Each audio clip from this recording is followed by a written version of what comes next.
Shri Parasakthi Vidyalaya Cbse Class 9th Standard Subject English.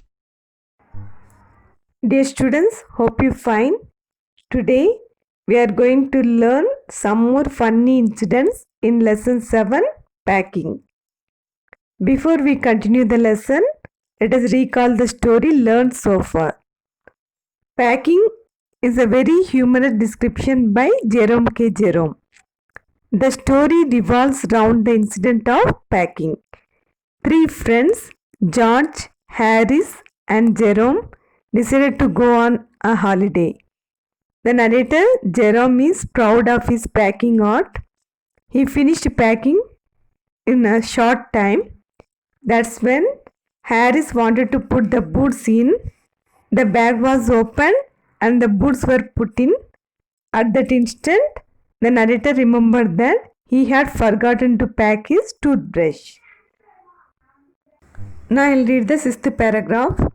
I rummaged the things up into much the same state that they must have been before the world was created and when chaos reigned.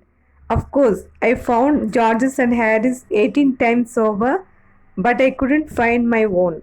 I put the things back one by one and held everything up and shook it.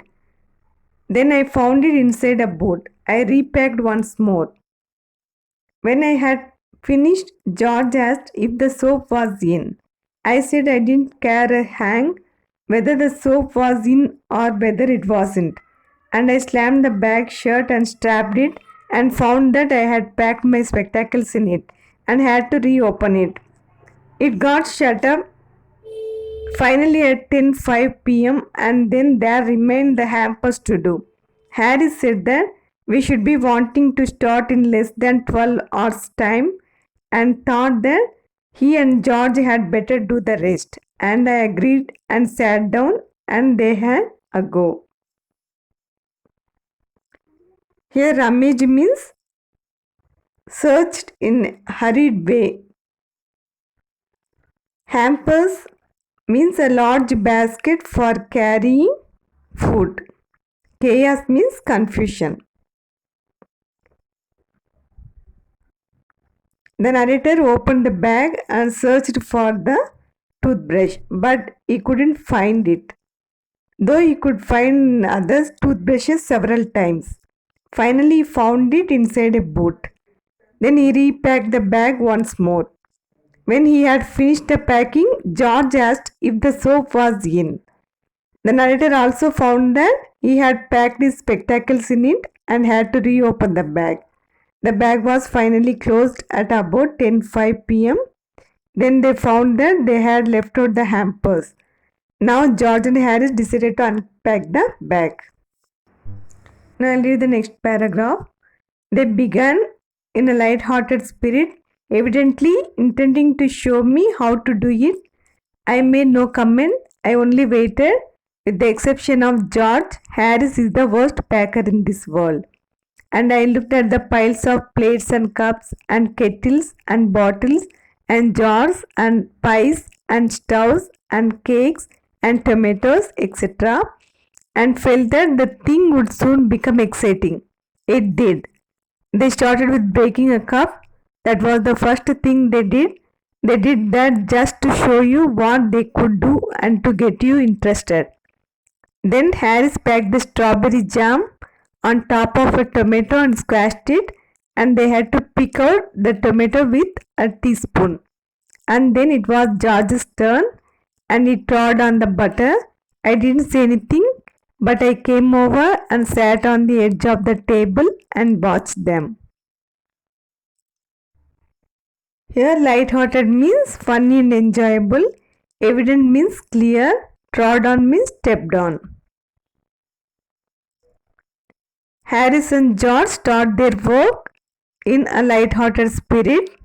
There are piles of plates, cups, kettles, bottles, jars, pies, stoves, cakes and tomatoes. Of the three, Harris is the worst packer in this world. They break a cup. Harris packs the strawberry jam on top of a tomato and squashes it. They had to pick out the tomato with a teaspoon. George treads on the butter. The narrator sat and saw all this happening. Now I'll read the other paragraph. It irritated them more than anything I could have said. I felt that it made them nervous and excited, and they stepped on things and put things behind them and then couldn't find them when they wanted them.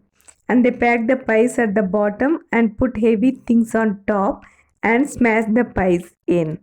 They upset salt over everything, and as for the butter, I never saw two men do more with 1 and 2 pence worth of butter in my whole life than they did. After George had got it off his slipper, they tried to put it in the kettle. It wouldn't go in, and what was in wouldn't come out. They did scrape it out at last and put it down on a chair, and Harris sat on it and it stuck to him, and they went looking for it all over the room. I'll take my oath I put it down on that chair, said George, staring at the empty seat. I saw you do it myself. Not a minute ago, said Harris. Then they started round the room again looking for it, and then they met again in the center and stared at one another. Most extraordinary thing I ever heard of, said George. So mysterious, said Harris. Then George got round at the back of Harris and saw it. Why, here it is all the time, he explained indignantly. Where? Cried Harris, spinning round. Stand still, can't you? Roared George, flying after him, and they got it off and packed it in the teapot. Here, pie means a type of food consisting of fruits, meat, or vegetables. Squash means to crush. Roar means to shout loudly or to make loud sound. Indignantly means angrily. George and Harris couldn't manage to handle the things. They upset everything. Harris packs pies at the bottom of the hamper and puts heavy things on top of it. They upset salt over everything. George treads on the butter.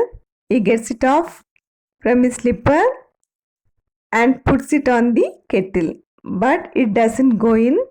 It is put down on a chair. Harry sits on it and it sticks to him. They search for it everywhere. Finally, they got the butter off and packed it in a teapot. There is complete chaos and disorder in the house. That's all today, students. I forget to say that they have a dog named Montmorency with them. Let us learn Montmorency's contribution in packing in the next session. Thank you very much.